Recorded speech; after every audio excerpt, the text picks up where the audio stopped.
Todo mundo conhece essa imagem, né? O Cristo Redentor de braços abertos cuidando do Rio de Janeiro lá de cima. É um ícone mundial. Mas o que pouco a gente sabe é que esse gigante de pedra guarda segredos incríveis. Então vamos juntos desvendar o que existe por trás dessa estátua tão famosa. Para começar, já vou lançar uma pergunta que parece simples, mas que muda tudo. O Cristo Redentor é uma estátua ou um prédio? Eu sei, a resposta automática é estátua, claro, mas a verdade? A verdade é bem mais interessante. Pois é, acredite se quiser, mas ele é basicamente um prédio de 13 andares. Por fora, o que a gente vê são milhares e milhares de triângulos de pedra-sabão.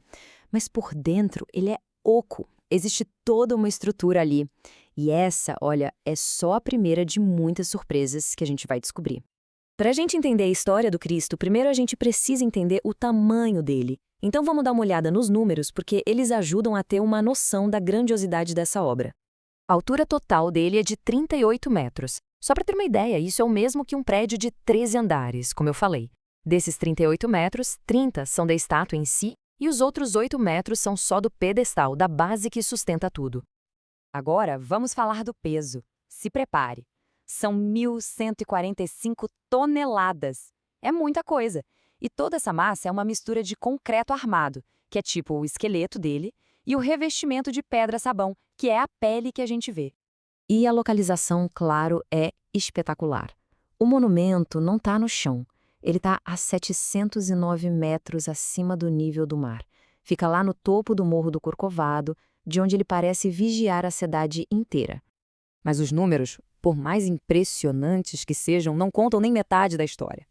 A verdadeira alma do Cristo Redentor está nas pessoas que o construíram. Foi um sonho construído pelo povo brasileiro. A ideia começou a pegar fogo mesmo em 1921, bem nas comemorações do centenário da independência do Brasil. No ano seguinte, em 22, a primeira pedra foi colocada. E a inauguração oficial só aconteceu quase 10 anos depois, no dia 12 de outubro de 1931. E aqui tem um detalhe fundamental. Muita gente pensa que foi o governo, a igreja que pagou tudo. Mas não. A obra foi inteira financiada por doações do povo brasileiro. Cada centavo. Isso transforma o Cristo num símbolo de união e esforço coletivo. É do povo, literalmente. E construir esse gigante não foi fácil não, hein? Foi um verdadeiro quebra-cabeça de engenharia, que precisou de ajuda de gente de fora do Brasil. Isso nos leva para a próxima parte dessa história incrível. Olha que interessante essa colaboração. O design e toda a parte de engenharia foram pensados por um brasileiro, o Heitor da Silva Costa. Mas as partes mais artísticas, mais delicadas, como o rosto e as mãos, essas foram esculpidas lá em Paris por um escultor franco-polonês chamado Paul Landowski, e depois vieram de navio para o Brasil. E aquela pele do Cristo que protege o concreto. Ela é um mosaico gigante, feito com milhões de pedacinhos triangulares de pedra-sabão. E o mais impressionante, cada pecinha foi colada à mão, uma por uma. Dá para imaginar o trabalho? E é aqui que a história fica ainda mais bonita. Boa parte desse trabalho de colagem foi feito por mulheres voluntárias da sociedade carioca. E tem um detalhe que é muito tocante.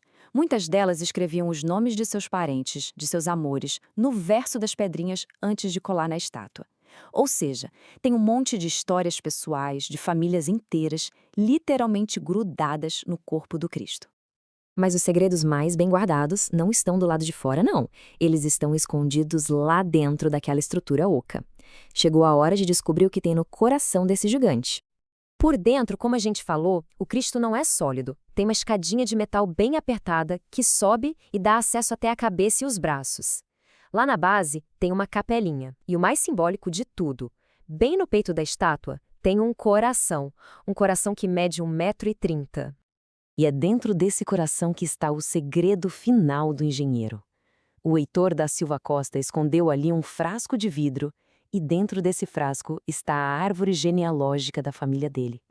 Foi o jeito que ele encontrou de unir para sempre o legado da sua família com a sua maior criação.